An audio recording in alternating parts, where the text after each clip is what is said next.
আর যারা বলে সব জায়গায় আল্লাহর বিধান চলবে কিন্তু সংসদে আল্লাহর বিধান চলবে না, তারা রব্বুল আলামিন মুখে বলতে পারে, তারা কার্যক্রমে আল্লাহকে অস্বীকারী।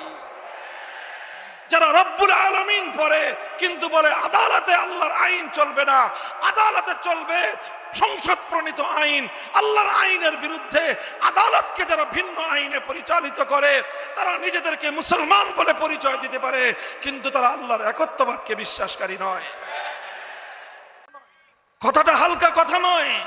আজ আপনারা যারা, আমরা যারা মুসলমানের নাম মুখে নিয়ে, মুসলমানের পরিচয় ধারণ করে, আব্দুল্লাহ, আব্দুর রহমান, আব্দুর রাজ্জাক নাম নিয়ে, আব্দুল্লাহ নাম নিয়ে, মুসলিম উদ্দিন নাম নিয়ে, আব্দুল মুমিন নাম নিয়ে আল্লাহর আইনের বিরোধিতা করি, বড় বড় বক্তৃতা দেই, বড় বড় লেকচার মারাই, আমি পরিষ্কার ভাষায় বলতে চাই, যারা মুসলমানের নাম ধারণ করে আল্লাহর আইনের বিরুদ্ধে আইন করে, আল্লাহর আইনের বিরুদ্ধে অন্য কোন আইনকে সমর্থন করে, অথবা আল্লাহ পাকের নিরঙ্কুশ আইন প্রদানের ক্ষমতাকে যারা চ্যালেঞ্জ করে, মুসলমানের নাম পরিচয় ধারণ করে যারা যারা এই কাজগুলো করে, সবগুলো মুনাফিক।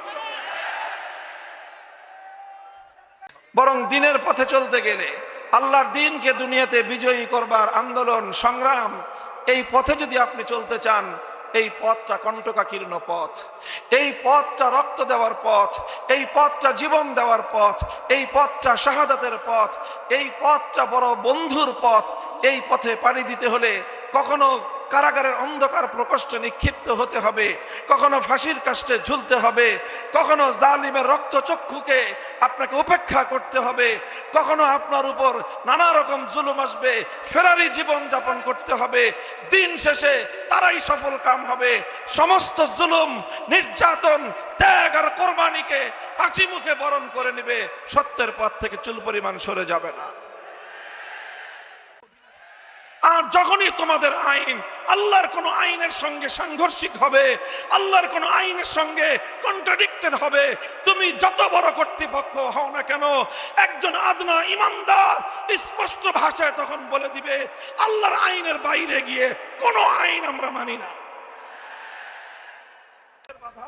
এই যে আপনারা আল্লামা সাঈদী রহমতুল্লাহ আলাইহির আত্মার মাগফিরাত কামনায় মাহফিল করতেছেন, চিনেন ওনাকে?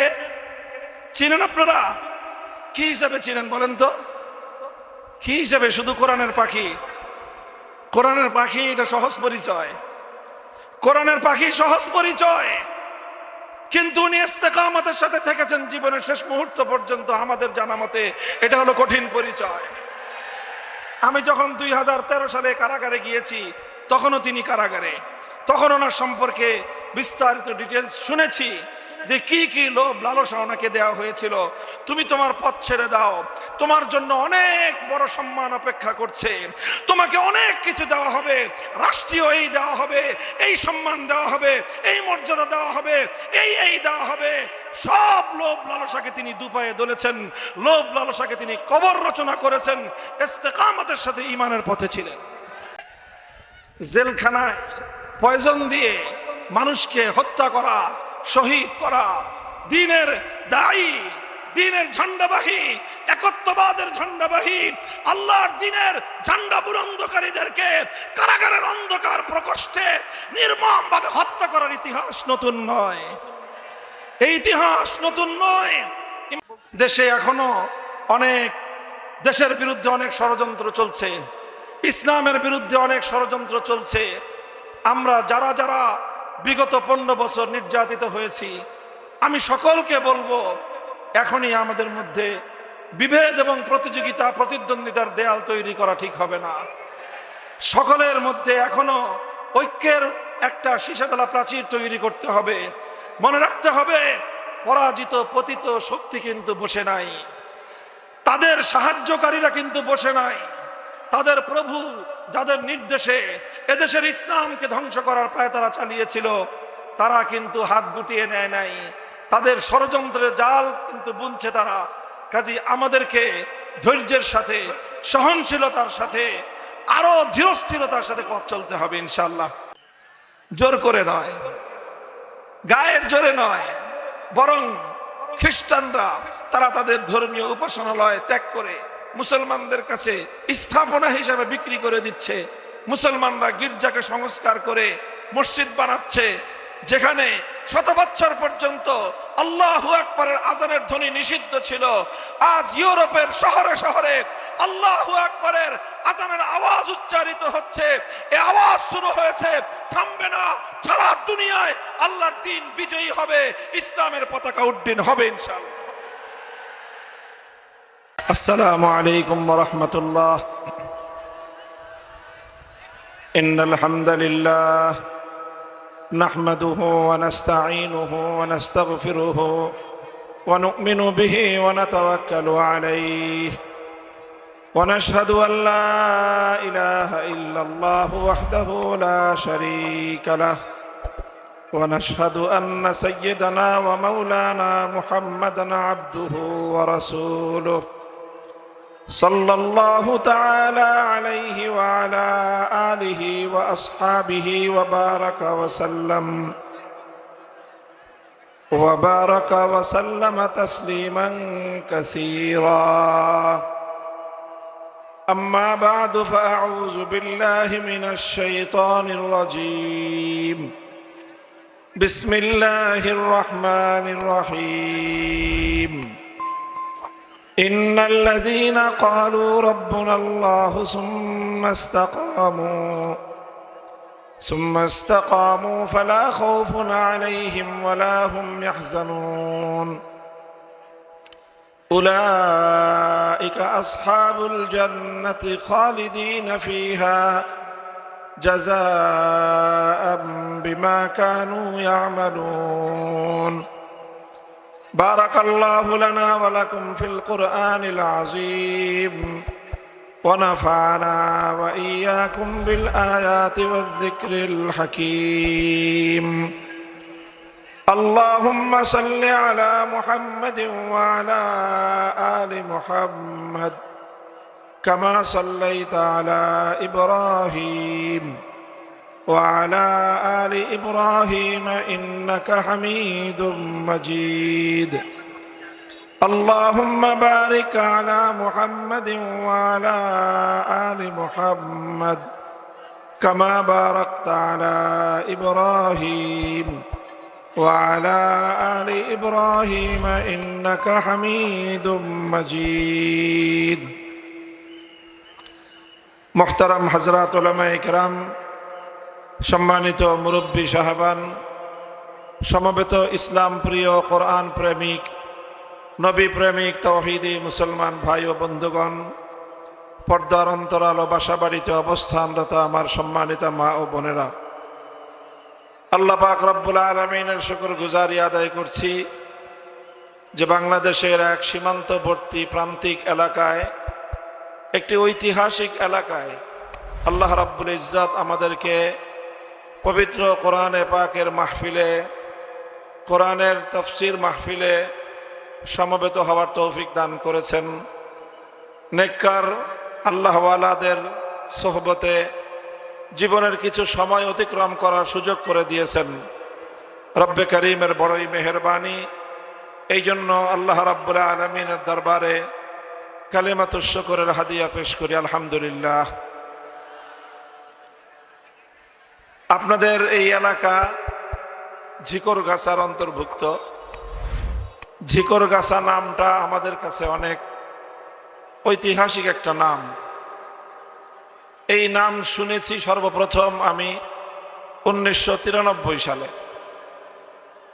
আপনারা জানেন 1992 সালের 6ই ডিসেম্বর মুসলমানদের, সারা পৃথিবীর মুসলমানদের হৃদয়ে রক্তক্ষরণ হয়েছিল।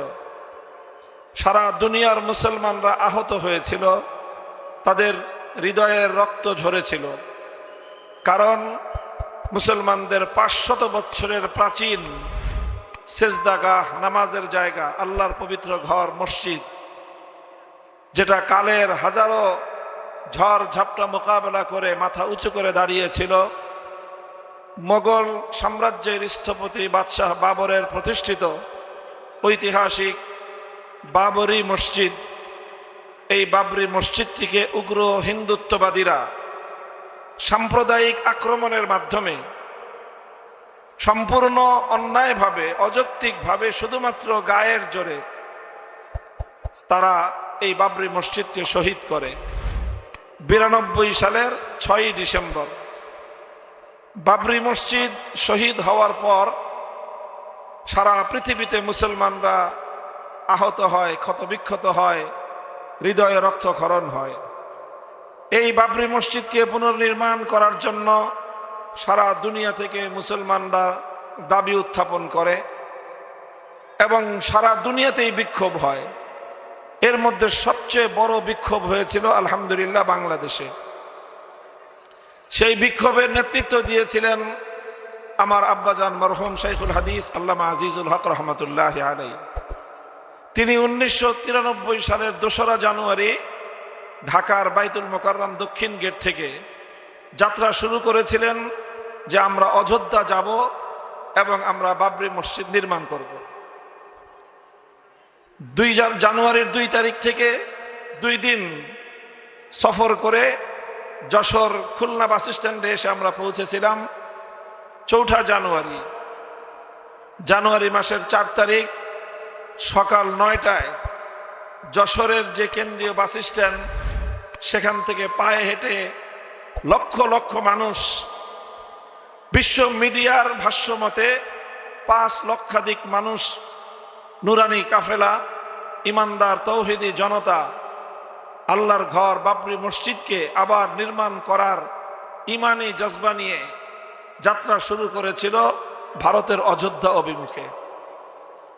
যশোর থেকে ঝিকরগাছা পর্যন্ত প্রায় মনে হয় 16 কিলোমিটার। 16 কিলোমিটার রাস্তা। সকাল থেকে শাইখুল হাদিস রহমতুল্লাহ আলাইহির বয়স তখন প্রায় 80 বছরের কাছাকাছি। সেই বয়সে উনি ওখান থেকে ওনার নেতৃত্বে মুসলমানেরা পায়ে হেঁটে ঝিকরগাছা পর্যন্ত এসে পৌঁছেছিল। আমি তখন ছাত্র, আমার বয়স তখন 16 বছর। আমিও সেই ইমানি কাফেলায় ছিলাম আলহামদুলিল্লাহ। যশোর থেকে ঝিকরগাছা পর্যন্ত পায়ে হেঁটে আমরা এসেছিলাম এবং সেখানে সেই ইমানি নুরানি কাফেলার উপর গুলি হয়েছিল। 2 জন মুসলমান শাহাদাত বরণ করেছিলেন। বাবরি মসজিদ লং মার্চ এখানে সমাপ্ত হয়েছিল এই ঝিকরগাছায়। ইতিহাসের পাতায় ঝিকরগাছা নামটা স্বর্ণাক্ষরে লিপিবদ্ধ থাকবে। যখনই বাবরি মসজিদের কথা আসবে, বাবরি মসজিদকে ওরা ভেঙ্গে ফেলেছে, তারপর সেখানে 500 বছরের ইতিহাসকে মুছে ফেলে একটা কলঙ্কিত রায়ের মাধ্যমে সেখানে রাম মন্দির নির্মাণ করার সিদ্ধান্ত নিয়েছে। সেখানে রাম মন্দির নির্মাণ করেছে, কিন্তু যারা বাতিলের পথে থাকে তারা যতই জৌলুস দেখাক না কেন তাদের অন্তরের মধ্যে সবসময় আতঙ্ক এবং ভীতি কাজ করে। আল্লাহ পাক রব্বুল আলামিন হকের মধ্যে, সত্যের মধ্যে এই সাহস দিয়েছেন। সত্যের পথে যারা থাকে তারা দুর্বল থাকলেও, তারা সংখ্যায় কম থাকলেও, তারা সর্বদিক থেকে সংখ্যায় শক্তিতে দুর্বল থাকলেও তাদের অন্তরের মধ্যে একটা সাহস থাকে। আর মিথ্যাপন্থীরা সংখ্যায় যতই বেশি থাকুক, শক্তিতে যতই বলীয়ান হোক, তাদের অন্তরের মধ্যে একটা ভীতি থাকে, ভয় থাকে। আজকের হিন্দুত্ববাদী শক্তি তারা মুসলমানদের 500 বছরের ইতিহাসকে কলমের খোঁচা দিয়ে মুছে ফেলতে চেয়েছে এবং সেখানে আল্লাহর ঘর বাবরি মসজিদের জায়গায় রাম মন্দির নির্মাণ করেছে। মনে করেছে যে এটাই মনে হয় ইতিহাসের শেষ অধ্যায়। আল্লাহর কসম খেয়ে বলি, এটা ইতিহাসের শেষ অধ্যায় নয়, বরং এই অধ্যায়ের পরে আবার নতুন ইতিহাস রচিত হবে। রাম মন্দিরের জায়গায় আবার বাবরি মসজিদ পুনর্নির্মিত হবে। এই ভয় এবং এই আতঙ্ক হিন্দুত্ববাদীদের অন্তরের মধ্যে আছে। এই জন্য আমি সাধারণ একজন মানুষ, আমি খুঁজে পাই না যে আমাকে এত ভয় পায় কেন। তার মূল কারণ হলো এই জায়গাটাতে যে আমি ঘোষণা দিয়েছিলাম যে বাবরি মসজিদের এই চেতনা মুসলমানদের হৃদয় থেকে আমরা মুছে যেতে দেব না। আমরা আমাদের প্রজন্ম থেকে প্রজন্ম পর্যন্ত এই চেতনার মশাল আমরা জ্বালিয়ে যাব। আমরা না পারলে আমাদের সন্তানদেরকে আমরা ওসিয়ত করে যাব, তারা না পারলে তাদের সন্তানদেরকে তারা ওসিয়ত করে যাবে। আজ না পারলে 100 বছর পর আমরা আবার আল্লাহর ঘর বাবরি মসজিদকে পুনরুদ্ধার করেই ছাড়বো ইনশাআল্লাহ। মনে রাখবেন, আল্লাহর যেই জমিনে একবার আল্লাহর কোনো ঘর মসজিদ নির্মিত হয়, কিয়ামত পর্যন্ত সেই মসজিদের জায়গায় অন্য কোনো কিছু নির্মাণ করার বৈধতা নেই, সেটা আল্লাহর জন্য পার্মানেন্ট হয়ে যায়। 500 বছর আগে মোগল স্থপতি, মোগল সাম্রাজ্যের স্থপতি বাদশাহ বাবর, তিনি আল্লাহর ঘর বাবরি মসজিদ নির্মাণ করেছিলেন। 500 বছর পর এসে কল্পিত রাম মন্দিরের, রামের জন্মস্থানকে আবিষ্কার করে কাল্পনিক একটা গল্প সাজিয়ে মুসলমানদের হৃদয়কে ক্ষতবিক্ষত করা হয়েছে। আমরা কোনো জুলুম করব না, আমরা অন্য ধর্মাবলম্বীদের, সংখ্যালঘুদের কোনো বৈধ অধিকারের উপর আমরা একচুল পরিমাণ হস্তক্ষেপ করি না। ইতিহাস সাক্ষী, আমরা কোনোদিন, সারা দুনিয়া মুসলমানরা জয় করেছে, এক প্রান্ত থেকে আরেক প্রান্ত পর্যন্ত খেলাফতের পতাকা উড়িয়েছে মুসলমানেরা দৌর্দণ্ড প্রতাপের সঙ্গে। দুনিয়ার এক প্রান্ত থেকে আরেক প্রান্ত পর্যন্ত মুসলমানরা বিজয় করেছে, কিন্তু কোনোদিন অন্যায়ভাবে গায়ের জোরে কোনো সংখ্যালঘুদের কোনো উপাসনালয়কে তারা মসজিদে রূপান্তরিত করে নাই। হ্যাঁ, অনেক জায়গায় এমন হয়েছে, এখনো হয়। যারা ইউরোপিয়ান ওয়ার্ল্ডে থাকেন, পশ্চিমা বিশ্বে থাকেন, তারা জানেন সেখানে খ্রিস্ট ধর্মের ব্যাপক অনুসরণ, কিন্তু খ্রিস্টানরা ব্যাপকভাবে তারা তাদের ধর্মীয় রীতিনীতির প্রতি আগ্রহ হারিয়ে ফেলছে। গির্জা যায় না, না যাওয়ার কারণে গির্জাগুলো পতিত থাকে। এক সময় গির্জা কর্তৃপক্ষ তাদের গির্জাগুলোকে বিক্রি করে দিচ্ছে। অসংখ্য অগণিত গির্জা একেবারে আমেরিকাতে নিয়ে শুরু করে লন্ডন পর্যন্ত, ব্রিটেন পর্যন্ত, গোটা পশ্চিমা বিশ্বের প্রতি শহরে শহরে এখন গির্জাগুলো মসজিদে রূপান্তরিত হচ্ছে। জোর করে নয়, গায়ের জোরে নয়, বরং খ্রিস্টানরা তারা তাদের ধর্মীয় উপাসনালয় ত্যাগ করে মুসলমানদের কাছে স্থাপনা হিসাবে বিক্রি করে দিচ্ছে। মুসলমানরা গির্জাকে সংস্কার করে মসজিদ বানাচ্ছে, যেখানে 100 বছর পর্যন্ত আল্লাহু আকবারের আজানের ধ্বনি নিষিদ্ধ ছিল। আজ ইউরোপের শহরে শহরে আল্লাহু আকবারের আজানের আওয়াজ উচ্চারিত হচ্ছে। এই আওয়াজ শুরু হয়েছে, থামবে না। সারা দুনিয়ায় আল্লাহর দ্বীন বিজয়ী হবে, ইসলামের পতাকা উড্ডীন হবে ইনশাআল্লাহ।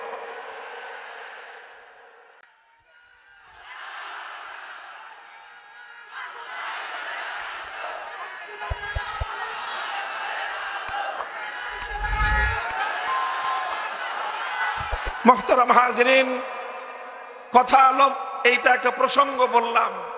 ঝিকরগাছা নাম দেখে আমার ইতিহাস মনে পড়ে গেল। আজ থেকে প্রায় 33 বছর আগের ইতিহাস, আমার নিজের চোখে দেখা ইতিহাস এবং আমার নিজের সংশ্লিষ্টতার ইতিহাস। কাজেই আপনারা ঝিকরগাছাবাসী, আপনাদের অধিকার, আপনাদের আগামী প্রজন্মের অধিকার, ঝিকরগাছার অন্য সব ইতিহাসের পাশাপাশি আপনারা বাবরি মসজিদের ইতিহাসকে সংরক্ষণ করবেন। এই অধিকারটাকে এবং এই চেতনাকে, মসজিদের এই চেতনা, বাবরি মসজিদের চেতনার এই মশাল প্রজন্ম থেকে প্রজন্ম পর্যন্ত আমাদেরকে ছড়িয়ে দিতে হবে। আল্লাহ পাক কবুল করেন।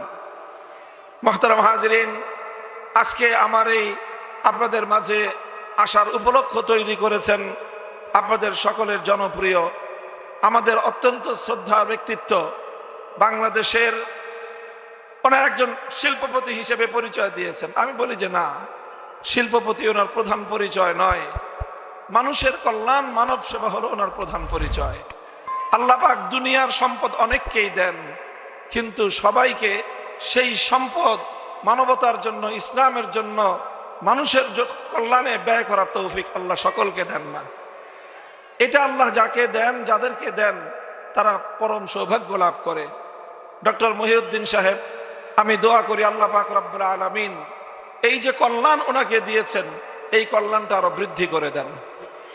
হাদিসের মধ্যে আল্লাহ রাসূল সাল্লাল্লাহু আলাইহি ওয়াসাল্লাম ইরশাদ করেছেন, লা হাসাদা ইল্লা ফিসনাইন, লা হাসাদা ইল্লা ফিসনাইন, রাজুলুন আতাহুল্লাহু মালান ফাসাল্লাতাহু আলা হালাকাতিহি ফিল হাক্কি ওয়া রাজুলুন আতাহুল্লাহুল কুরআন ফায়াকুমু বিহি আনা আল-লাইলি ওয়া আনা আন-নাহার। দুই ব্যক্তি এই পৃথিবীতে ঈর্ষণীয়, যাদেরকে দেখে মনের মধ্যে ঈর্ষা জাগা উচিত যে হায় আমিও যদি ওই ব্যক্তির মতো হতে পারতাম। দুনিয়ার ক্ষমতা দেখে ঈর্ষা করার কিছু নাই, দুনিয়ার সম্পদ দেখে ঈর্ষা করার কিছু নাই, যে অমুকে এত সম্পদের মালিক, অমুকে এত টাকা পয়সাওয়ালার হয়েছে, অমুকে এত বাড়ি গাড়ির মালিক হয়েছে, ঈর্ষা করার কিছু নাই। অমুকে এত ক্ষমতা পেয়েছে, এত প্রভাব পেয়েছে, এমপি, মন্ত্রী, মিনিস্টার, প্রধানমন্ত্রী হয়ে গিয়েছে, এগুলো মুসলমানদের কাছে কোনো লোভনীয় বিষয় নয়। পৃথিবীতে মুসলমানের কাছে লোভনীয় বিষয় আল্লাহর পয়গম্বর বলছেন কেবলমাত্র দুটি বিষয়। দুইজন ব্যক্তিকে দেখে তোমার অন্তরের মধ্যে ঈর্ষা জাগা উচিত, আফসোস জাগা উচিত, হায় আমিও যদি তাদের মতো হতে পারতাম। তার মধ্যে এক ব্যক্তি হলো ওই ব্যক্তি যাকে আল্লাহ পাক রব্বুল আলামিন কোরআনের ইলম দান করেছেন, কোরআন শিখবার তৌফিক দান করেছেন। শুধু কোরআন শিখবার তৌফিক দিয়েই আল্লাহ ক্ষান্ত হননি, বরং তাকে রাত দিন বিভিন্ন সময়ে কোরআনে পাকের তেলাওয়াত করার তৌফিক দান করেছেন। সে রাতের বেলায়, রাতের বিভিন্ন প্রহরে দাঁড়িয়ে যায়, দাঁড়িয়ে আল্লাহর দরবারে কোরআনের তেলাওয়াত করতে থাকে। কোরআন যখন বান্দা তেলাওয়াত করে তখন আল্লাহ বান্দার সবচেয়ে নিকটবর্তী হয়।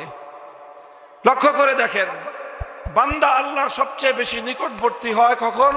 যখন বান্দা সেজদায় থাকে, তখন বান্দা আল্লাহর সবচেয়ে বেশি নিকটবর্তী হয়। আর আল্লাহ বান্দার সবচেয়ে বেশি নিকটবর্তী হন কখন? যখন বান্দা কোরআন তেলাওয়াত করে। কথাটা বুঝেছেন আপনারা? লক্ষ্য করেন, আবার বলছি, বান্দা আল্লাহর সবচেয়ে নিকটবর্তী হয় কখন? আকরাবু মা ইয়াকুনুল আবদু মিন্নি ওয়া হুয়া সাজিদুন ফিস সালাত। হাদিসে কুদসিতে আল্লাহ বলেন, মানুষ আল্লাহর নিকটবর্তী হয় সেজদার মধ্যে, আর আল্লাহ মানুষের নিকটবর্তী হন তেলাওয়াতে কোরআনের সময়। অর্থাৎ বান্দা যখন কোরআন তেলাওয়াত করেন তখন স্বয়ং আল্লাহ বান্দার কাছাকাছি এসে আল্লাহ মনোযোগ সহকারে বান্দার কোরআন তেলাওয়াত শুনতে থাকেন।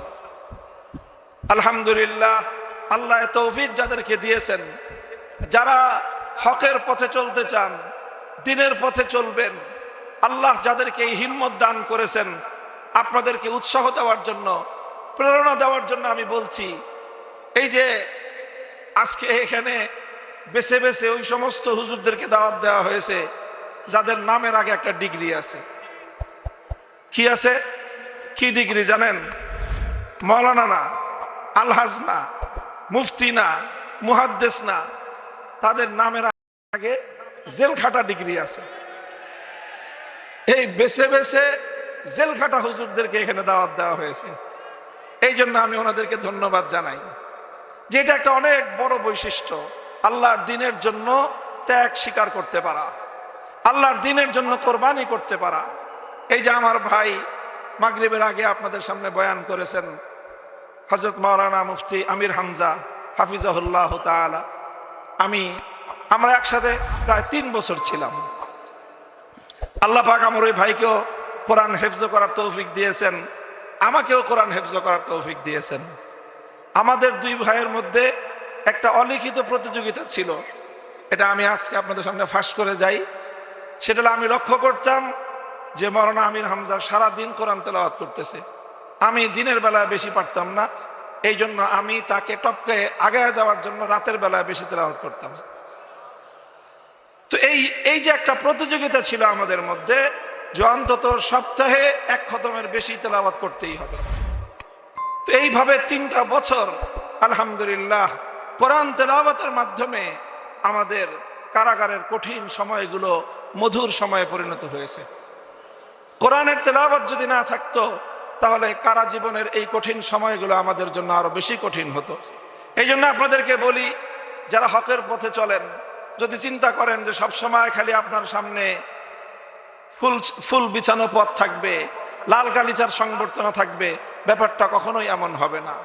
বরং দ্বীনের পথে চলতে গেলে, আল্লাহর দ্বীনকে দুনিয়াতে বিজয়ী করবার আন্দোলন সংগ্রাম, এই পথে যদি আপনি চলতে চান, এই পথটা কণ্টকাকীর্ণ পথ, এই পথটা রক্ত দেওয়ার পথ, এই পথটা জীবন দেওয়ার পথ, এই পথটা শাহাদাতের পথ, এই পথটা বড় বন্ধুর পথ।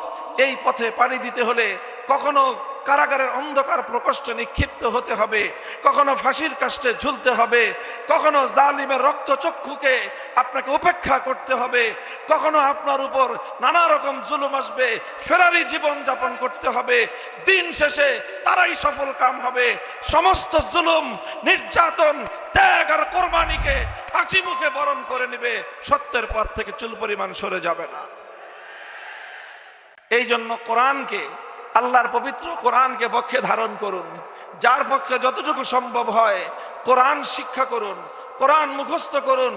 এই কোরআন আপনার যখন নিঃসঙ্গতার সময়ে সর্বশ্রেষ্ঠ সঙ্গী হবে আল কোরআন। এই জন্য আমাদের কোরআনে পাকের শেষ এক জায়গায় একটা দোয়া আছে। এই দোয়াটা একেবারে কোরআন হাদিসের সুস্পষ্ট দোয়া, আমি পাইনি। আল্লাহুম্মা আনিস ওয়াহশাতি ফি কবরি আল্লাহুম্মা আরহামনি বিল কুরআনিল আযীম। দোয়াটার অর্থ হলো, আয় আল্লাহ, কবরের মধ্যে সেই কঠিন নিঃসঙ্গতায় আপনি আমাকে সঙ্গ দিয়েন, আপনি আমাকে আপনার কোরআনের দ্বারা আমার সেই নিঃসঙ্গতাকে আপনি দূর করে দিয়েন। হাদিসের মধ্যে পাওয়া যায়, কোন কোন হাদিসের মধ্যে, যে কোনো মুমিন বান্দাকে যখন কবরে দাফন করা হবে, দাফন করার পর মুনকার নাকির আসবে সুয়াল জবাব করতে। তো মুনকার নাকির সুয়াল জবাব যখন করা শুরু করবে, মুনকার নাকির এসে দেখবে যে কোন বান্দার কবরের মধ্যে আর একটা খুব সুন্দর সুদর্শন একজন মানুষ,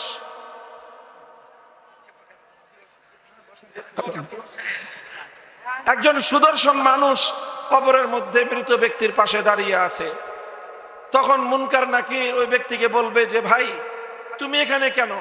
তুমি এখান থেকে চলে যাও, আমরা এখন এই ব্যক্তিকে সুয়াল করব, তাকে প্রশ্ন করব। লোকটা বলবে যে আমি এই লোকটাকে ছেড়ে যাব না। খেয়াল করেন আপনারা, এখানে যাই হোক, আপনারা আমার কথা খেয়াল করেন।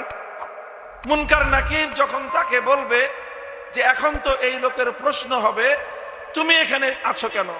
আল্লাহর পক্ষ থেকে হুকুম আছে যে মুনকার নাকির প্রত্যেক মৃত ব্যক্তিকে একাকিত্বে প্রশ্ন করবে, সেখানে অন্য কোনো ব্যক্তি এলাও না।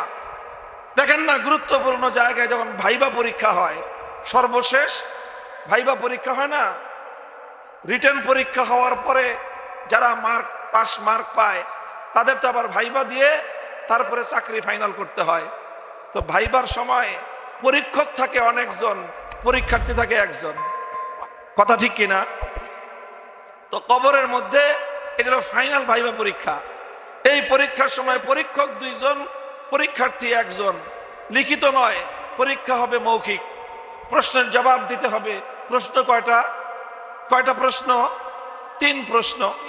তো মুনকার নাকির যখন প্রশ্ন করতে যাবে, দেখবে কবরের মধ্যে মৃত ব্যক্তির পাশে একজন সুদর্শন যুবক বসে দাঁড়িয়ে আছে। বলবে যে ভাই আপনি এখানে আসছেন কেন? এখন তো এই লোকের ভাইবা পরীক্ষা হবে, আপনি একটু যান। সে বলবে যে না, আমি তো তাকে ছেড়ে যাব না, কারণ সে দুনিয়ার কঠিন সময় আমাকে ছাড়ে নাই, আজকে কবরে তার কঠিন সময় আমি তাকে ছেড়ে যেতে পারবো না। মুনকার নাকির বলবে ভাই আপনার পরিচয়টা কি? বলে আমার পরিচয় পরে, আপনারা কি প্রশ্ন করবেন তাড়াতাড়ি করেন। বলবে যে আপনার উপস্থিতি তো আমরা প্রশ্ন করব না। বলে আমার উপস্থিতিতে যদি প্রশ্ন করতে মনে চায় করেন, নাহলে আপনারা যেতে পারেন, আমি তাকে ছেড়ে যাব না। মুনকার নাকির দেখবে আশ্চর্য হয়ে যাবে যে কবর জগতে মুনকার নাকিরের কথার উপর দিয়ে কথা বলে এই লোকটা কে আবার? তো সে তার পরিচয় দিবে যে আমার পরিচয়, আমি হলাম আল্লাহর কোরআন।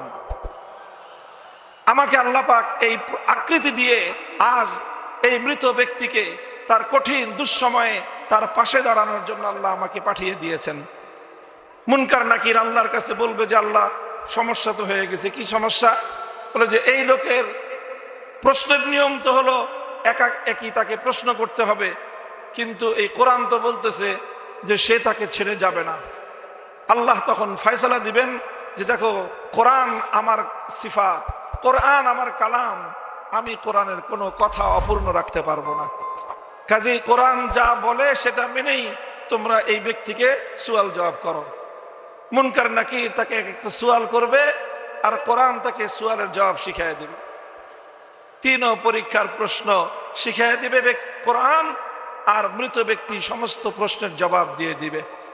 বলছিলাম, আপনি যদি আজকে আল্লাহর কোরআনকে বক্ষে ধারণ করেন, আপনার প্রতিটি নিসঙ্গতায় কোরআন আপনার উত্তম সঙ্গী হবে।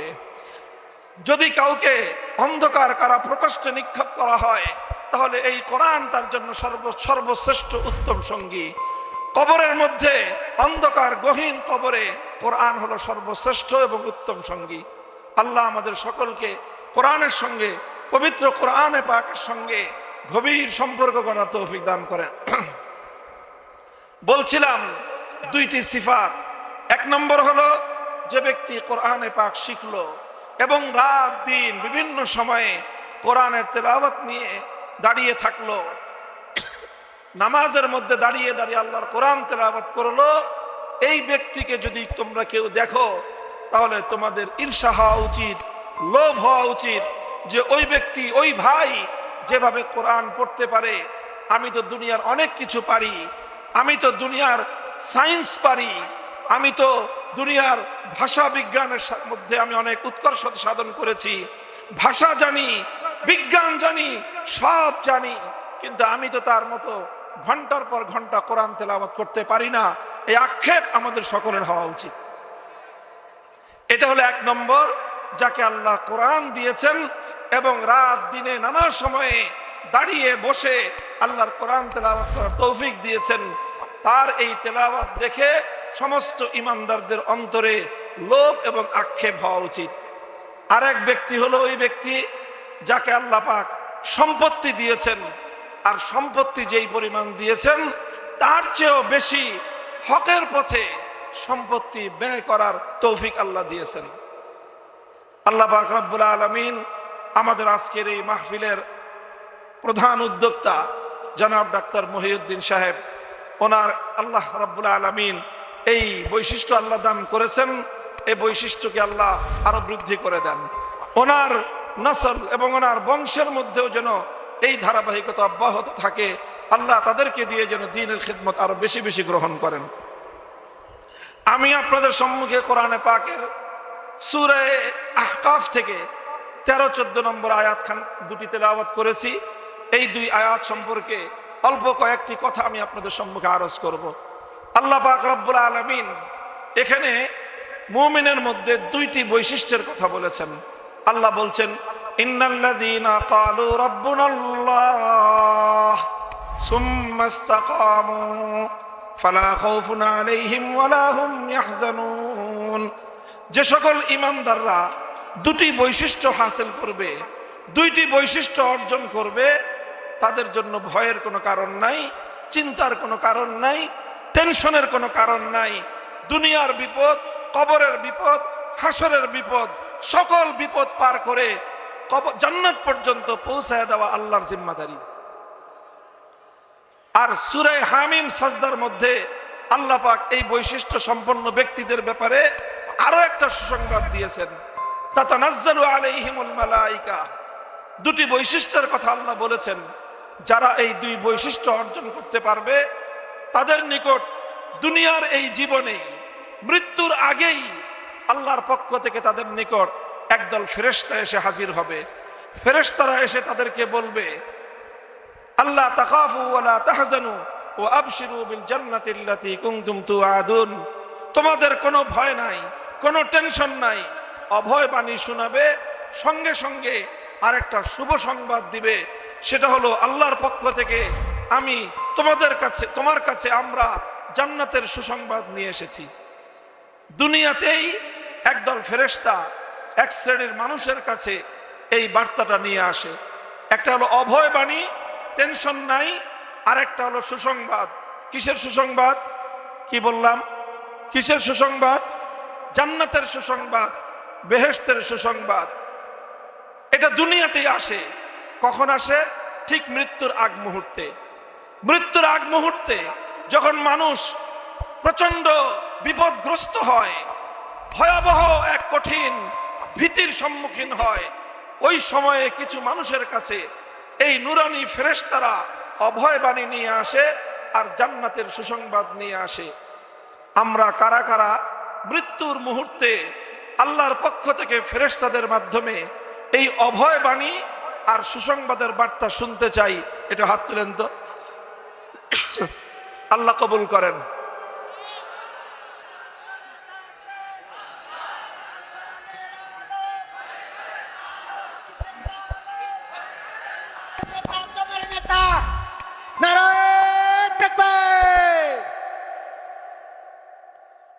তো এই সুসংবাদটা দরকার তো আমাদের সকলের, নাকি? আমরা চাই মৃত্যুর কঠিন সময়ে যেন এরকম একদল সুন্দর নুরানি ফেরেশতা আমাদের কাছে এসে বলে, তোমাদের কোনো ভয় নাই, আল্লাহ আমাদেরকে তোমার কাছে পাঠিয়েছেন জান্নাত পর্যন্ত, তোমাকে বেহেশত পর্যন্ত গার্ড অফ অনার দিয়ে নিয়ে যাওয়ার জন্য। সুতরাং আমরা তোমাকে দুনিয়া থেকে বেহেশত পর্যন্ত পৌঁছায় দিব। আমরা এর জন্য প্রয়োজন দুটি বৈশিষ্ট্য।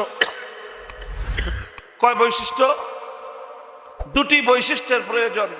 আল্লাহর কোরআন সূরা আহকাফের মধ্যে এবং সূরা হামিম সাজদার মধ্যে একই শব্দে দুই বৈশিষ্ট্যের কথা বলেছে। এক নম্বর বৈশিষ্ট্য হলো ইন্নাল্লাযীনা ক্বালু রাব্বুনাল্লাহ, যারা স্পষ্ট ভাষায় দুনিয়ার মানুষকে জানিয়ে দেয়, যারা বলে দেয়, যারা বিশ্বাস করে আমাদের রবকে। চিৎকার করে বলেন রবকে। এই এক কথা, ইন্নাল্লাযীনা ক্বালু রাব্বুনাল্লাহ, যারা এই কথা বলবে, শয়নে বলবে, স্বপনে বলবে, সর্ব অবস্থায় বলবে, ভালো অবস্থায় বলবে, আতঙ্কের অবস্থায় বলবে, ভীতির অবস্থায় বলবে, নিরাপত্তার অবস্থায় বলবে, সর্ব অবস্থায় বলবে আমার রবকে। এটা হলো প্রথম বৈশিষ্ট্য। আমরা আমাদের রবকে বলেন তো, আমরা রব হিসেবে মেনেছি কাকে? আমরা আমাদের জীবনের সকল ক্ষেত্রে একমাত্র রব মানি কাকে? রবের অনেক অর্থ আছে। কোরআন এবং হাদিসের আলোকে রবের সবচেয়ে গুরুত্বপূর্ণ যে অর্থ, সেটা হলো রব অর্থ হলো বিধানদাতা। রব অর্থ কি? সুতরাং আল্লাহকে রব বলার অর্থ হলো আল্লাহকে বিধানদাতা বিশ্বাস করা। বিধানদাতা একমাত্র কে? আসমান এবং জমিনের মধ্যে সমস্ত মাখলুকাতের জন্য চূড়ান্ত এবং একচ্ছত্র বিধান দেওয়ার একমাত্র মালিককে।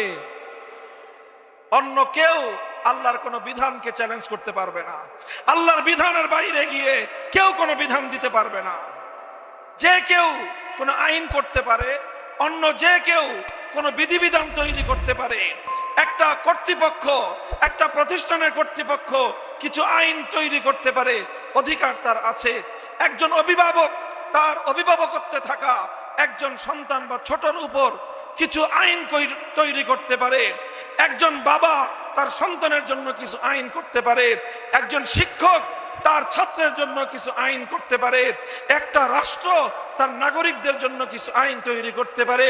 একটা আদালত সে তার দেশের নাগরিকদের জন্য কিছু আইন ঘোষণা করতে পারে। তবে সকলের আইন হতে হবে আল্লাহর আইনের অধীনে। সকলের আইন হতে হবে আল্লাহর আইনের অধীনে। সকলের বিধান হতে হবে আল্লাহর বিধানের অধীনে। যদি দুনিয়ার কোনো মাখলুক আল্লাহর বিধানের বাইরে গিয়ে কোনো বিধান দেয়, তাহলে মুমিন আল্লাহর বিধানের বাইরে অন্য কারো বিধান মানতে পারে না। এটা পরিষ্কার। ঈমানের এই পরিচয়, তাওহীদের এই পরিচয়, রুবুবিয়তের এই পরিচয় আজ মুসলমানরা ভুলতে বসেছে। মুসলমান অনেক কিছু জানে, আল্লাহ পালনেওয়ালা জানে। মুসলমান অনেক কিছু জানে, আল্লাহ রিজিক দাতা এটা জানে। মুসলমান অনেক কিছু জানে, আল্লাহ সৃষ্টিকর্তা এটা জানে। মুসলমান অনেক কিছু জানে, আল্লাহ রক্ষাকর্তা এটা জানে। মুসলমান আল্লাহকে জানে, আল্লাহ জীবনদাতা এটা জানে। আল্লাহ মানুষের হায়াত মওতের মালিক এটা জানে। কিন্তু একমাত্র বিধানদাতা আল্লাহ, এটা মুসলমান আজ জানে না। এই জায়গাটা থেকে বিপত্তি তৈরি হয়। এই জায়গায় বিরোধ আমাদের সঙ্গে এখানেই হয়। আমরা বলি আইন তোমাদের মানবো, ততক্ষণ মানবো যতক্ষণ তোমরা আল্লাহর আইনের অধীনে থাকবে।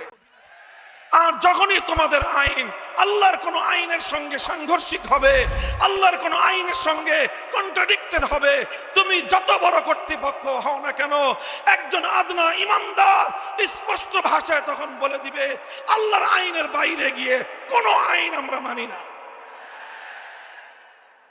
এটাই হলো রুবুবিয়তের অর্থ। ইন্নাল্লাযীনা ক্বালু রাব্বুনাল্লাহ, যারা বলবে আমাদের রবকে। দেখেন, এটা একটা কঠিন সবক, এটা অনেক গুরুত্বপূর্ণ একটা সবক। আল্লাহ পাক রব্বুল আলামিন এই সবকটা মুমিনের জীবনে অসংখ্যবার আল্লাহ বাতলে দিয়েছেন, অনেক গুরুত্ব দিয়েছেন আল্লাহ পাক। আচ্ছা দেখি, আমি আপনাদেরকে শুধু স্মরণ করায় দেই, কোরআনে পাকের সর্বপ্রথম সূরা কোনটি? সূরাতুল ফাতিহা। সূরাতুল ফাতিহার প্রথম আয়াত কোনটি বলেন তো? আলহামদুলিল্লাহি রব্বিল আলামিন। এই জগৎ সমূহের মধ্যে একমাত্র বিধান চলবে কার? রব্বুল আলামিন মানে হলো আসমানে বিধান চলবে কার, জমিনে বিধান চলবে কার, দেশের মধ্যে বিধান চলবে কার, সংসদে বিধান চলবে কার, গণভবন বঙ্গভবনে বিধান চলবে কার, নিম্ন আদালতে বিধান চলবে কার, উচ্চ আদালতে বিধান চলবে কার, সুপ্রিম কোর্টে বিধান চলবে কার?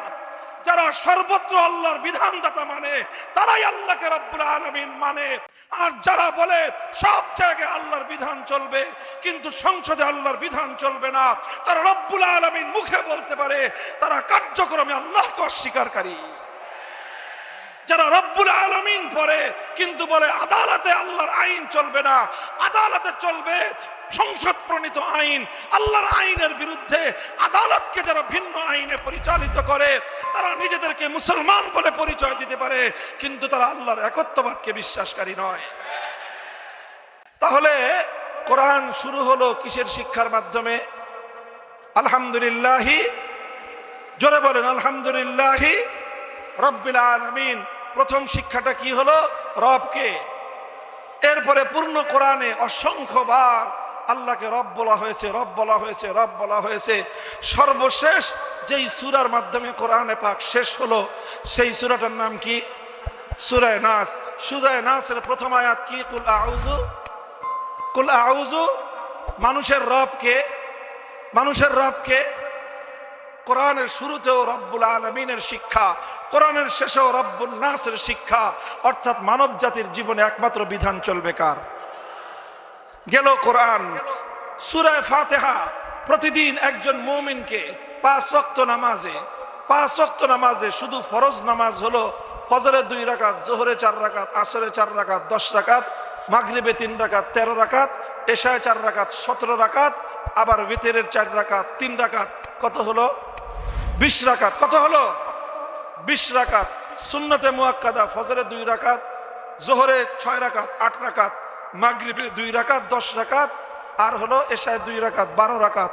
12 আর 20 32 রাকাত নামাজের মধ্যে সূরা ফাতিহা পড়তে হয় কয়বার? কমপক্ষে কয়বার? কমপক্ষে 32 বার। তাহলে 32 বার রব বলতে হয় কাকে? এরপরে আপনি রুকু, আপনি কেরাত পড়লেন, সূরা মিলালেন, সূরা মিলায় আপনাকে 32 রাকাত নামাজে রুকু করতে হবে কয়টা? হিসাব করে বলেন। 32 রাকাত নামাজে রুকু কয়টা? 32টা রুকু। এক একটা রুকুতে 3টা তাসবিহ পড়তে হয়। রুকুর তাসবিহটা কি? সুবহান রাব্বিয়াল আযীম। পবিত্র আমার রব। রবকে, আমার রবকে আল্লাহ। তাহলে 32 রাকাত নামাজে 32টা রুকু, এক এক রুকুতে কমপক্ষে 3 বার রব্বি আল্লাহ, রব্বিয়াল আযীম, মহান আল্লাহকে রব বলে ঘোষণা করতে হচ্ছে। 3 32 96 বার। কয়বার? 96 বার রুকুর মধ্যে রব বলতে হয় কাকে? এক এক রাকাত নামাজে সাজদা কয়টা? 32 রাকাত নামাজে সাজদা কয়টা? 64টা সেজদা। এক একটা সেজদায় 3টা তাসবিহ পড়তে হয়। সাজদার তাসবিহ কি? সুবহান রাব্বিয়াল আ'লা। পবিত্র আমার রব যিনি মহান। তাহলে রব বলা হলো কাকে? 32 রাকাত নামাজের 64টা সেজদা, এক একটা সেজদায় 3 বার করে আল্লাহকে রব বলে স্বীকার করতে হচ্ছে। 3 64 দ্বিগুণে 3 6 18 180, 3 4 12, 192 বার, 192 বার আপনাকে রুকুর সাজদার মধ্যে আল্লাহকে রব বলতে হচ্ছে। 32 রাকাত নামাজে 96 বার আপনাকে রব বলতে হচ্ছে। 32 রাকাত নামাজে অন্তত 32 বার সূরা ফাতিহায় আল্লাহকে আপনাকে রব বলে স্বীকার করতে হচ্ছে। প্রতিদিন এইভাবে এত শত শত বার আল্লাহকে রব বলে স্বীকার করা, আল্লাহ রব রুবুবিয়তের ঘোষণা দেওয়া, আল্লাহর এই রুবুবিয়তের শিক্ষাকে অর্জন করা। এটা কেন? এটা কেন? এটা কেন? কারণ তুমি যখন মৃত্যুবরণ করবে, তোমার অনন্তকালের জন্য সর্বপ্রথম যেই পরীক্ষাটা হবে, সেই পরীক্ষার উপর নির্ভর করবে তোমার পরকালের জীবনের শান্তি, সফলতা, পরকালের জীবনের মুক্তি এবং নিরাপত্তা। সেখানে সর্বপ্রথম তোমার প্রশ্ন থাকবে মার রব্বুকা, তোমার রবকে। সর্বপ্রথম প্রশ্ন কি? জোরে বলেন, সর্বপ্রথম প্রশ্ন কি? মার রব্বুকার অর্থটা কি? মার রব্বুকার অর্থ হলো তোমার জীবনে বিধান চলতো কার? ভাই, এটা কথাটা হালকা কথা নয়, কথাটা হালকা কথা নয়। আজ আপনারা যারা, আমরা যারা মুসলমানের নাম মুখে নিয়ে, মুসলমানের পরিচয় ধারণ করে, আব্দুল্লাহ, আব্দুর রহমান, আব্দুর রাজ্জাক নাম নিয়ে, আব্দুল্লাহ নাম নিয়ে, মুসলিম উদ্দিন নাম নিয়ে, আব্দুল মুমিন নাম নিয়ে আল্লাহর আইনের বিরোধিতা করি, বড় বড় বক্তৃতা দেই, বড় বড় লেকচার মারাই। আমি পরিষ্কার ভাষায় বলতে চাই, যারা মুসলমানের নাম ধারণ করে আল্লাহর আইনের বিরুদ্ধে আইন করে, আল্লাহর আইনের বিরুদ্ধে অন্য কোন আইনকে সমর্থন করে, অথবা আল্লাহ পাকের নিরঙ্কুশ আইন প্রদানের ক্ষমতাকে যারা চ্যালেঞ্জ করে, মুসলমানের নাম পরিচয় ধারণ করে যারা যারা এই কাজগুলো করে, সবগুলো মুনাফিক।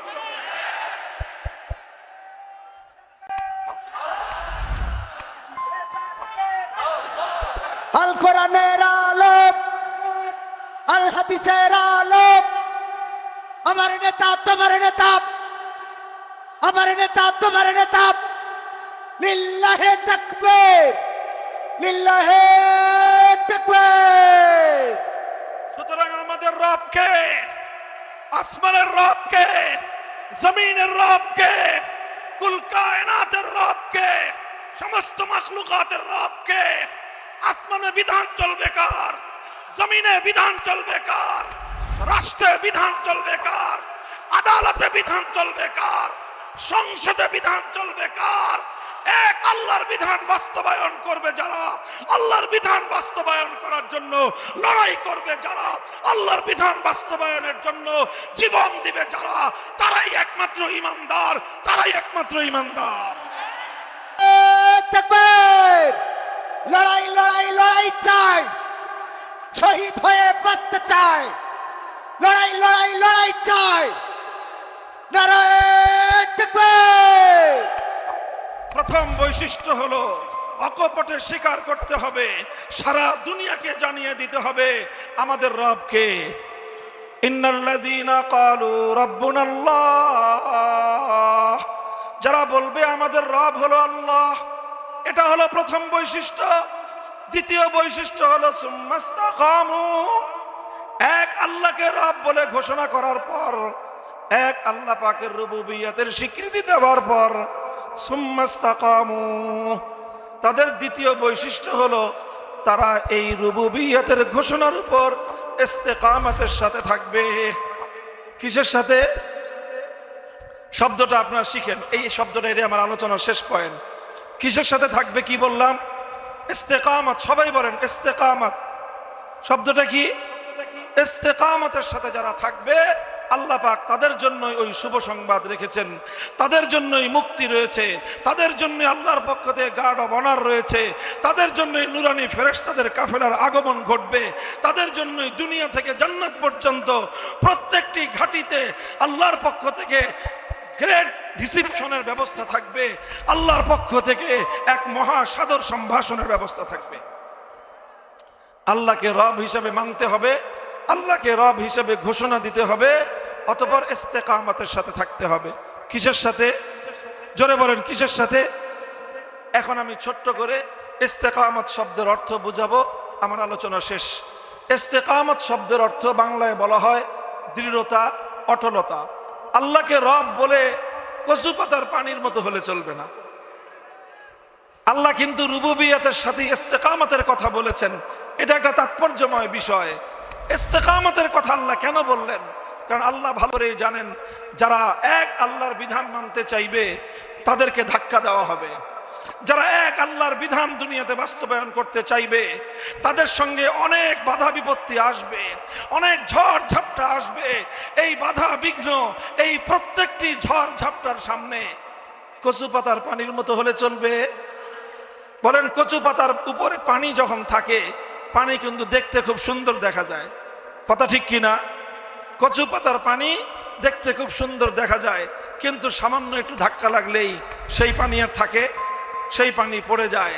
কাজেই মাথায় টুপি পড়ছেন, খুব সুন্দর দেখা যায়, নাম ধারণ করেছেন ইমানি নাম, মুসলিম নাম, শুনতেও সুন্দর শোনা যায়, 14 পুরুষ 14 গোষ্ঠী ইমানদার, ভালোই লাগে, সব সুন্দর আছে, কিন্তু দেখতে তো সুন্দর, কিন্তু যখনই আল্লাহর রুবুবিয়তের উপর আপনি থাকতে চাইবেন, আপনার উপর ধাক্কা আসবে, আপনার উপর ঝড় আসবে, আপনার উপর তুফান আসবে।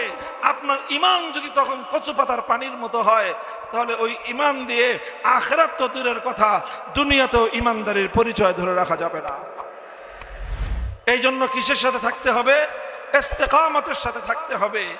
ইস্তেকামত কি জিনিস? ইস্তেকামত মানে হলো দৃঢ়তা, ইস্তেকামত মানে হলো অটলতা। ইস্তেকামত সম্পর্কে আমি আপনাদেরকে দুটি মন্তব্য শোনাবো।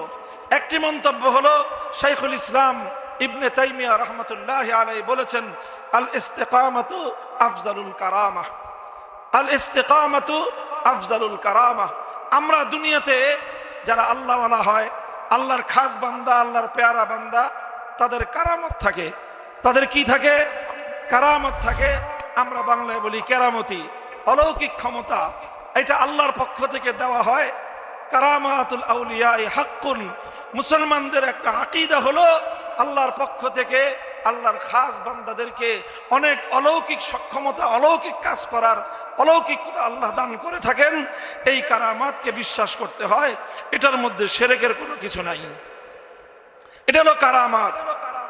ইবনে তাইমিয়া রাহমাতুল্লাহি আলাইহি বলেন, এই পৃথিবীতে অনেক রকম কারামাত আছে, সর্বশ্রেষ্ঠ কারামাত হলো একজন মানুষ যদি ইস্তেকামতের সাথে থাকতে পারে। ইস্তেকামতের চেয়ে এই পৃথিবীতে বড় কোনো কারামাত নাই। সুফিয়ানে সৌরি রাহমাতুল্লাহি আলাইহি অনেক বড় একজন তাবেঈ, অনেক বড় একজন মুহাদ্দিস, অনেক বড় একজন ফকিহ। তিনি বলেছেন, তার মন্তব্যটা আরো চমৎকার। তিনি বলেন, আল ইস্তিকামাতু ফিদ দুনিয়া কাল মুরুরি আলাস সিরাতি ফিল আখিরাহ। দুনিয়াতে ইস্তিকামতের সাথে থাকতে পারা আর আখিরাতে পুল সিরাতের উপর দিয়ে পাড়ি দেওয়া, এই দুটোই এক সমান। যে দুনিয়াতে ইস্তেকামতের সাথে থাকতে পারবে, আখিরাতে সে জাহান্নামের উপর দিয়ে পুল সিরাত পার হয়ে জান্নাতে যেতে পারবে। আর একমাত্র ওই ব্যক্তি আখিরাতে পুল সিরাত পার হয়ে জান্নাতে যেতে পারবে যারা দুনিয়াতে ইস্তেকামতের সাথে থাকতে পারবে। কাজেই পুল সিরাত পার হয়ে জান্নাতে যেতে চাই কারা কারা? আল্লাহ কবুল করেন। আল্লাহ আমাদের সকলকে জান্নাত পর্যন্ত যাওয়ার তৌফিক দান করেন। হাত নামান। যদি আখিরাতে পুল সিরাত পার হতে চান, দুনিয়াতে ইস্তেকামতের সাথে থাকতে হবে। পারবেন তো? পারবেন তো? আল্লাহ তৌফিক দান করেন, আল্লাহ তৌফিক দান করেন। ইস্তেকামত মানে হলো এই, আপনি যখনই আল্লাহর ঈমানের উপর, একত্ববাদের ঈমানের উপর, তাওহীদের ঈমানের উপর, রুবুবিয়তের ঈমানের উপর আপনি যখনই নিজেকে নিজে স্থাপিত ঘোষণা করবেন, রুবুবিয়তের ঝান্ডা আপনি যখনই ধারণ করবেন, হতেই পারে না, হতেই পারে না, হতেই পারে না যে আপনার উপর কোনো বিপদ আপদ আসবে না।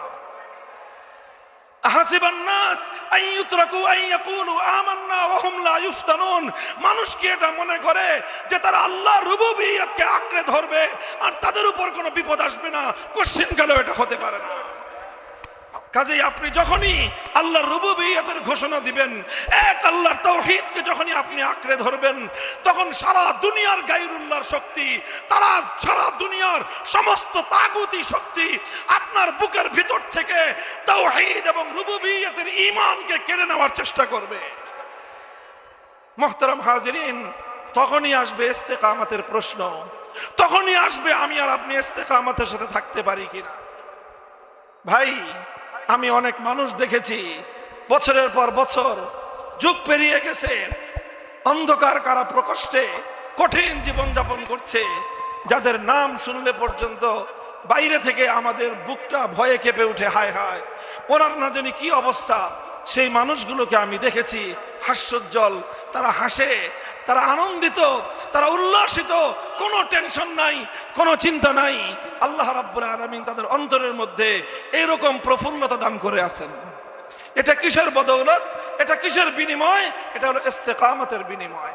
আল্লাহ আমাদের সকলকে ইস্তেকামতের সাথে থাকার তৌফিক দান করেন। ইস্তেকামতের পথে দুটি বাধা। কয় বাধা? জোরে বলেন। ইস্তেকামতের সাথে যদি আমি আপনি থাকতে চাই, ঈমানের উপর অটল এবং অবিচল যদি থাকতে চাই, আমাকে এবং আপনাকে দুই বাধা অতিক্রম করতে হবে। কয় বাধা? জোরে বলেন। প্রথম বাধা হলো লোভ লালসার বাধা।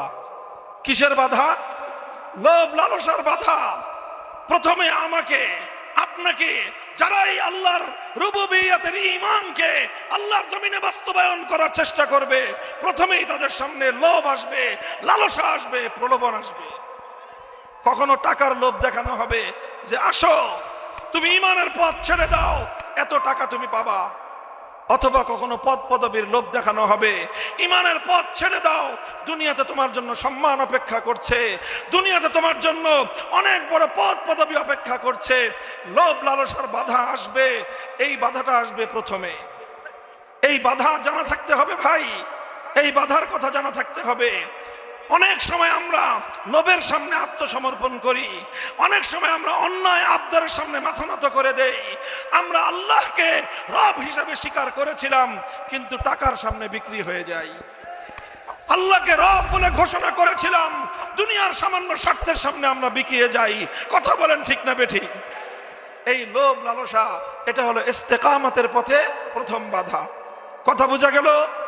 দ্বিতীয় বাধা হলো, কেউ যদি লোভ লালসার বাধা অতিক্রম করতে পারে, কেউ যদি লালসার বাধা অতিক্রম করতে পারে, কেউ যদি লালসা, লোভ লালসা, এই দুনিয়ার স্বার্থের বাধা যদি অতিক্রম করতে পারে, তারপরে তার সামনে দ্বিতীয় বাধা আসে ভয়ভীতির বাধা।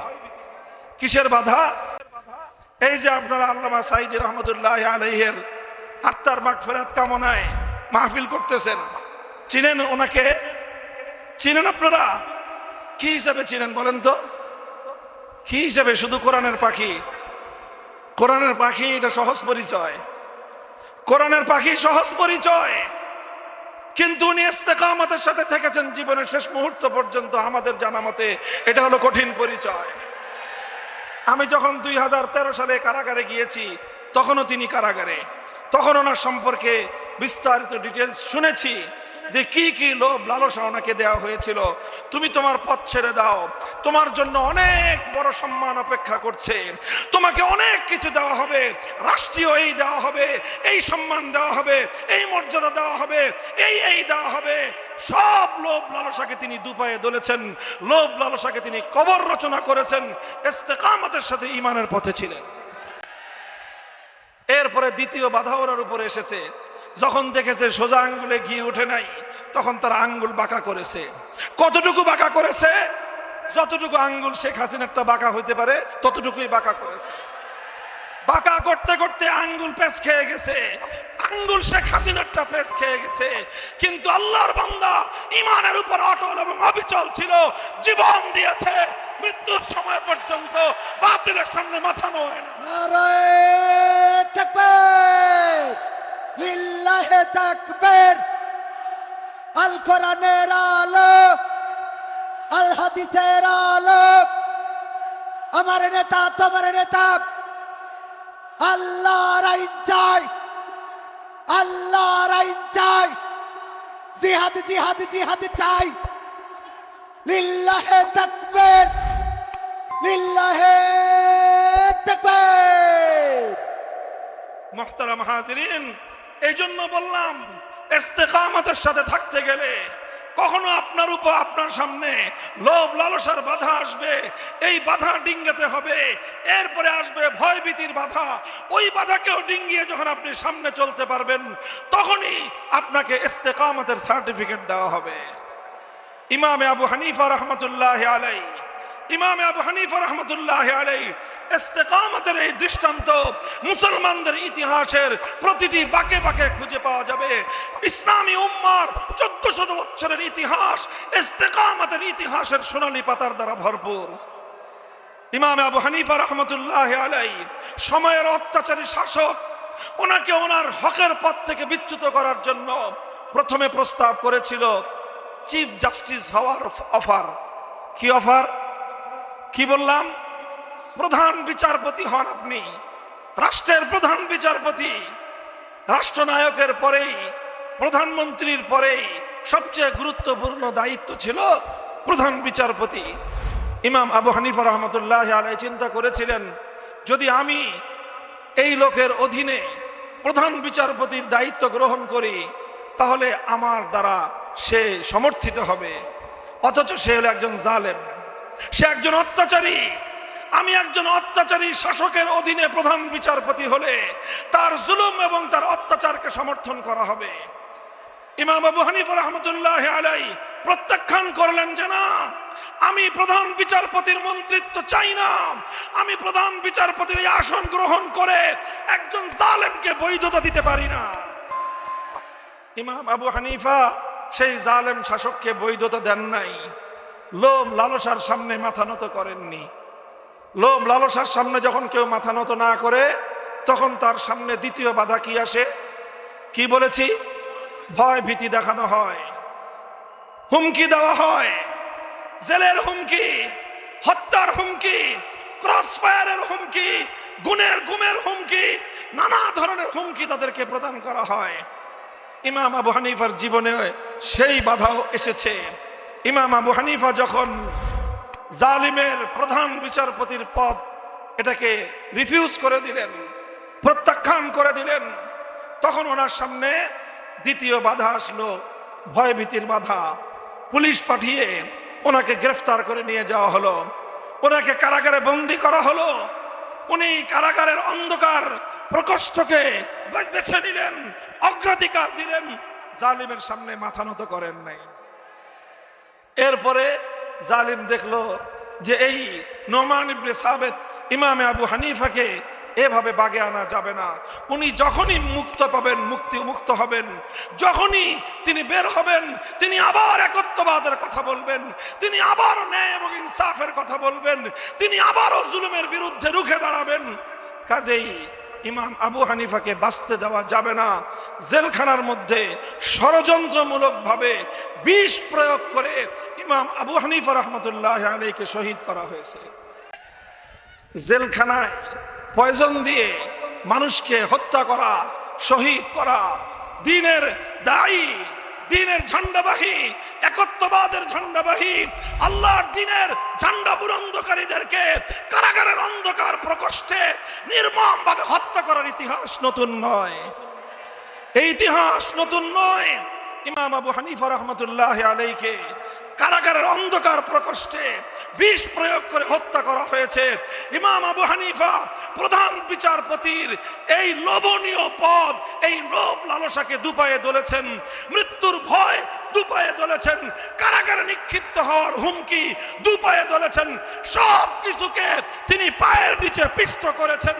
আল্লাহর দ্বীনের উপর, আল্লাহর রুবুবিয়তের ঘোষণার উপর অটল অবিচল ইস্তেকামতের সাথে থেকেছেন।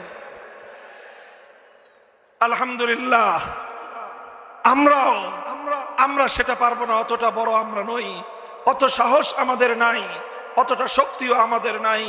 তবে একটা জিনিস আছে, আজকে আমি আর আপনি যদি এক কদম উঠাই আল্লাহ আমাদেরকে অনেক বেশি সাহায্য করবেন।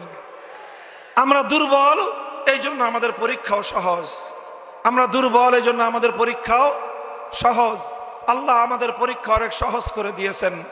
এই দেখেন, আমি আপনাদেরকে অনুপ্রাণিত করার জন্য বলি, ভাস্কর্যের প্রশ্ন আসলো, আমরা বললাম ভাস্কর্য যে নামেই বানানো হোক, এটা মূর্তি। মুসলিম সমাজে মূর্তি সংস্কৃতি কোনোদিন গ্রহণযোগ্য হতে পারে না। ক্ষিপ্ত হলেন উনি মনে করলেন ওনার বাবার মূর্তি বানাবেন, দেশের সম্পত্তি দিয়ে তো না, বাবার সম্পত্তি দিয়ে বানাবেন উনি, সমস্যা কি? পদ্মা সেতুটা ওনার বাবার টাকা দিয়ে বানা দিয়েছেন উনি, ঠিক না? পদ্মা সেতু বানিয়েছেন বাবার টাকা দিয়ে, পদ্মা সেতুর লিংক রোড এক্সপ্রেস হাইওয়ে বানিয়েছেন তো ওনার ব্যক্তিগত, ওনার বাপদাদার মিরাসি সম্পত্তি থেকে, তাই না? কি বলেন? এরপরে সেই এত বিশাল বাংলাদেশের ইতিহাসের সবচেয়ে বড় মেগা প্রজেক্ট, তার কপালের উপর বিশাল একটা বেদি বানিয়েছেন। কি বানাইছেন? একটা বেদি। এরপরে সেই বেদির উপর বিশাল এক মূর্তি বানাবেন। কত স্বপ্ন ওনার, কত পরিকল্পনা। সেই বেদিটা হবে ওনার বাবার মূর্তি, সেই বেদিতে বসবে। বাংলাদেশের মানুষ যখনই পদ্মা সেতুর দিকে রওনা করবে তখনই তার বাবার চরণে কদমে, তার বাবার চরণে শ্রদ্ধা অবনত হবে।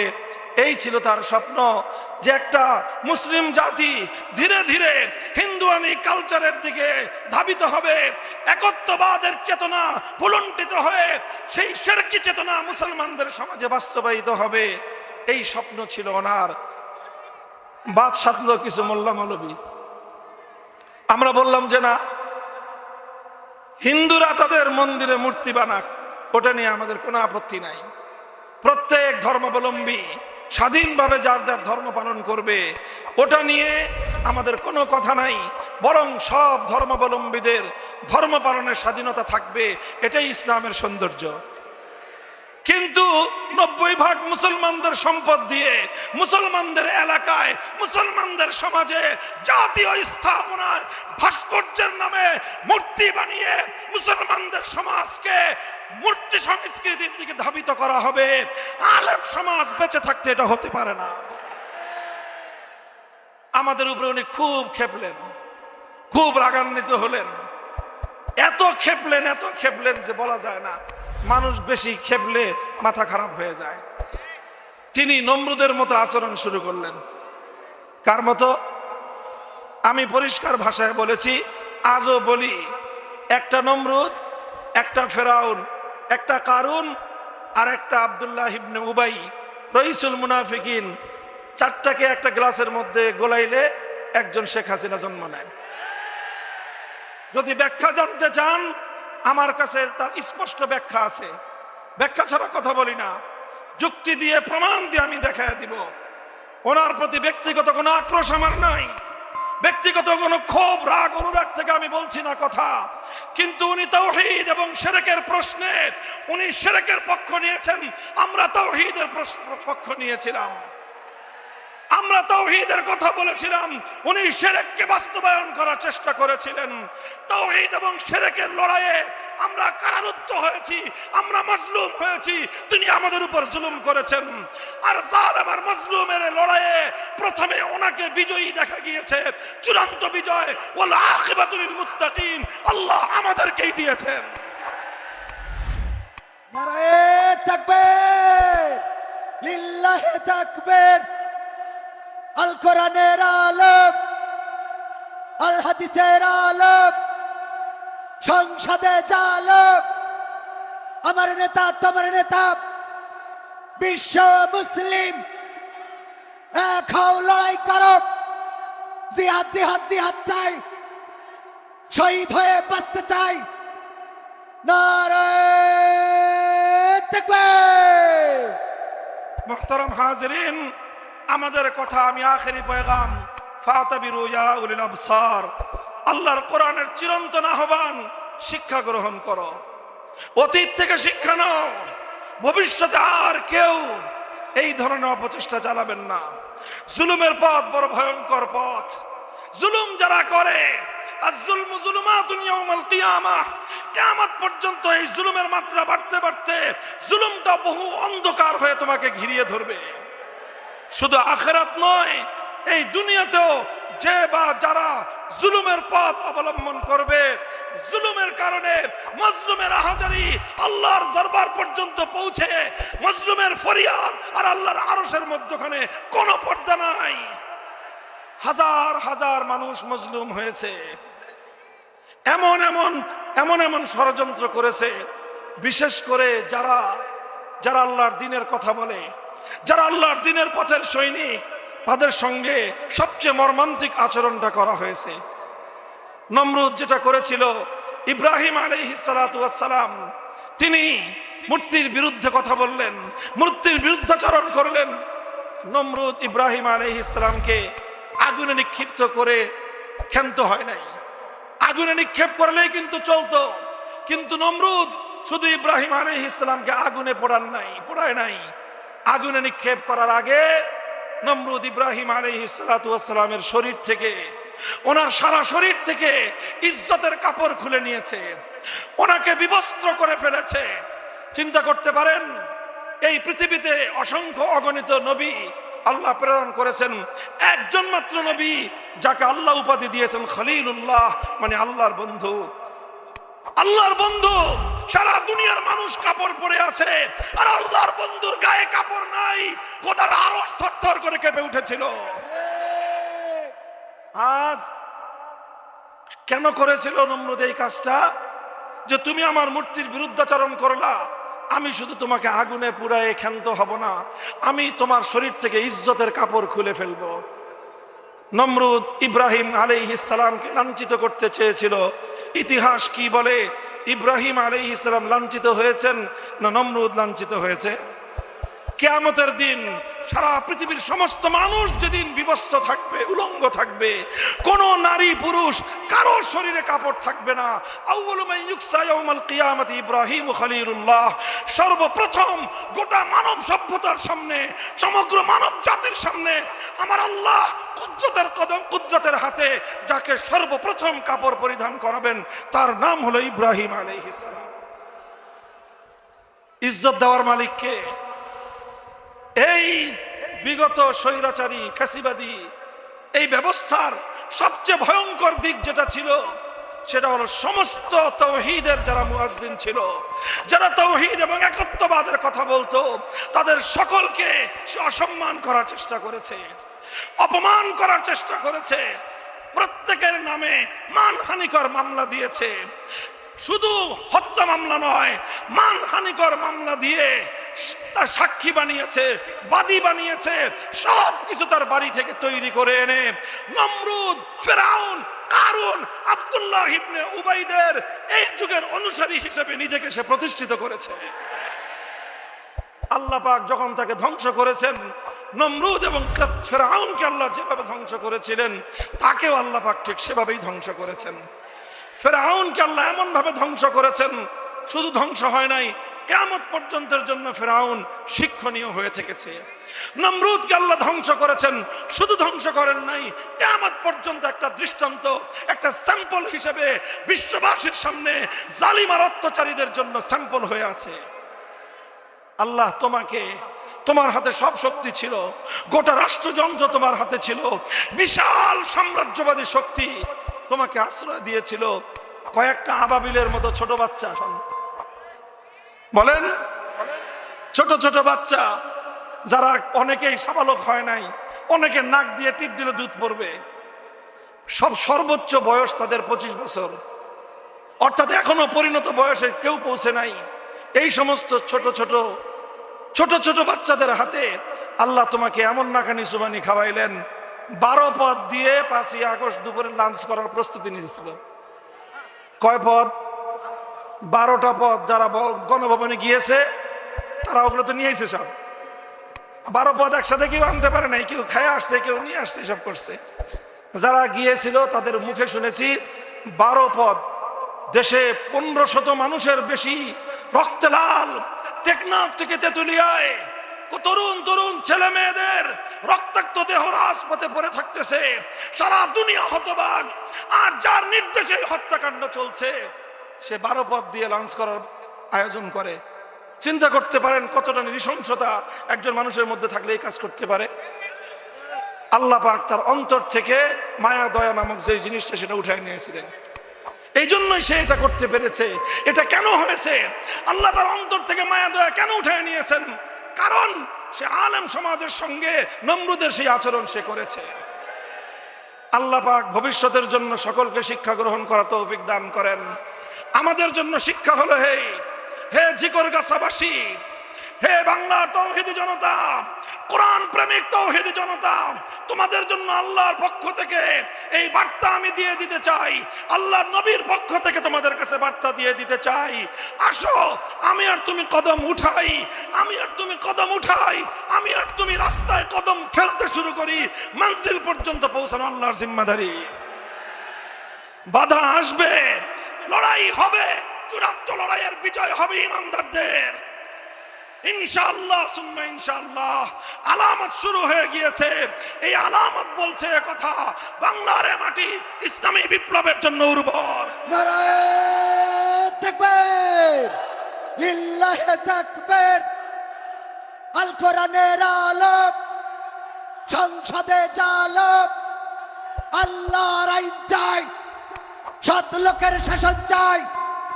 নারায়ে তাকবীর, লিল্লাহি তাকবীর। মুহতারাম হাজিরিন, আমরা আমাদের কথাগুলো বললাম, আমরা সকলেই একত্ববাদের ভিত্তিতে তাআলাউ ইলা কালিমাতিন সাওয়াইন বাইনানা ওয়া বাইনাকুম আল্লা না'বুদা ইল্লাল্লাহ ওয়া লা নুশরিকা বিহি শাইআ, যারা আল্লাহর রজ্জুকে আঁকড়ে ধরতে চায়, ঐক্যের মাধ্যমে হাজার বছরের ইসলামী যে ঐতিহ্য রয়েছে, মুসলমানদের পূর্বসূরীদের পক্ষ থেকে আমাদের কাছে যে আদর্শ রেখে গিয়ে যাওয়া হয়েছে, সে আদর্শের পথে পথ চলে, সাহাবায়ে কেরামের পথে পথ চলে, পূর্বসূরীদের পথে পথ চলে, সমস্ত জালিমের মোকাবেলা করে আমরা যদি আমাদের দায়িত্বটা পালন করতে পারি, বিজয় দেওয়ার মালিককে, বিজয় দেওয়ার মালিককে আল্লাহ পাক রব্বুল আলামিন আমাদেরকে কিছুটা দেখিয়েছেন, যেন আমরা অনুপ্রাণিত হয়ে সামনের দিকে সাহসিকতার সাথে পথ চলতে পারি। রাজি আছেন তো ইনশাআল্লাহ? আল্লাহ আমাদের সকলকে তৌফিক দান করুন। আমরা একটা সময় চলছি পথ, এখনই আমাদের দেশে, আমি সর্বশেষ কথা বলছি, দেশে এখনো অনেক, দেশের বিরুদ্ধে অনেক ষড়যন্ত্র চলছে, ইসলামের বিরুদ্ধে অনেক ষড়যন্ত্র চলছে। আমরা যারা যারা বিগত 15 বছর নির্যাতিত হয়েছি, আমি সকলকে বলবো, এখনই আমাদের মধ্যে বিভেদ এবং প্রতিযোগিতা, প্রতিদ্বন্দ্বিতার দেয়াল তৈরি করা ঠিক হবে না। সকলের মধ্যে এখনো ঐক্যের একটা সীসাতলা প্রাচীর তৈরি করতে হবে। মনে রাখতে হবে, পরাজিত পতিত শক্তি কিন্তু বসে নাই, তাদের সাহায্যকারীরা কিন্তু বসে নাই, তাদের প্রভু যাদের নির্দেশে এদেশের ইসলামকে ধ্বংস করার পায়তারা চালিয়েছিল, তারা কিন্তু হাত গুটিয়ে নেয় নাই, তাদের ষড়যন্ত্রের জাল কিন্তু বুনছে তারা। কাজী আমাদেরকে ধৈর্যের সাথে, সহনশীলতার সাথে, আরো ধীরস্থিরতার সাথে পথ চলতে হবে ইনশাআল্লাহ। রাজি আছেন সকলে? আল্লাহ পাক কবুল করেন। আমাদের সকলের আখেরি তামান্না, আল্লাহ যখন আমাদের মৃত্যু দিবেন, মৃত্যুটা যেন বিছানায় না হয়, শহীদি মৃত্যুর তামান্না যেন আল্লাহ পূরণ করেন। আল্লাহর কোরআনের পথে যেন আল্লাহ পাক আমাদের সকলকে মৃত্যু নসিব করেন। ওয়া আখিরু দাওয়ানা আলহামদুলিল্লাহি রাব্বিল আলামিন। আসসালামু আলাইকুম ওয়া রাহমাতুল্লাহ। একটা মিনিট আমরা তাদের কাছ থেকে নিচ্ছি, বসেন একটা মিনিট, একটা মিনিট। আমাদের তাওহিদি জনতার যে জনস্রোত, এই জনস্রোতটা মুহতারাম রাতের অন্ধকারে দেখতে পাচ্ছেন কিনা, আল্লাহর জন্য যারা ভালোবাসেন ফোনটা বের করে পকেট থেকে একটু টর্চ লাইটটা জ্বালাবেন। আমরা ওই ছাদের উপর থেকে দেখতে চাই, আমরা ডান পাশে বা পাশে সবাইকে দেখতে চাই। টর্চ লাইটটা জ্বালান ছাদের উপরে, স্কুলের ছাদে, আমাদের উপরে যত আজকের তাওহিদি জনতা, আপনাকে দেখুন, আপনি দেখুন, এই তাওহিদি জনতা কোরআনের জন্য আপনাকে ভালোবাসে, ইসলামের জন্য আপনাকে ভালোবাসে, আপনার জন্য জীবন উৎসর্গ করতে কার্পণ্য করবেন এই তাওহিদি জনতা। সবার দেখতে চাই, একটু নাড়ান, নাড়ান ডানে বামে। আজকে এটাই আমাদের মুহতারামের জন্য, আমাদের এই সীমান্তবর্তী এলাকা থেকে ডাক্তার শেখ মহিউদ্দিন সাহেব এবং আল্লামা মামুনুল হক সাহেবের জন্য আমরা এটা উৎসর্গ করলাম। নারায়ে তাকবীর, নারায়ে তাকবীর। আমাদের আল্লামা দেলোয়ার হুসাইন সাইদি সাহেবের সন্তান শামীম সাইদিও চলে এসেছেন। খুশি তো আপনারা? খুশি?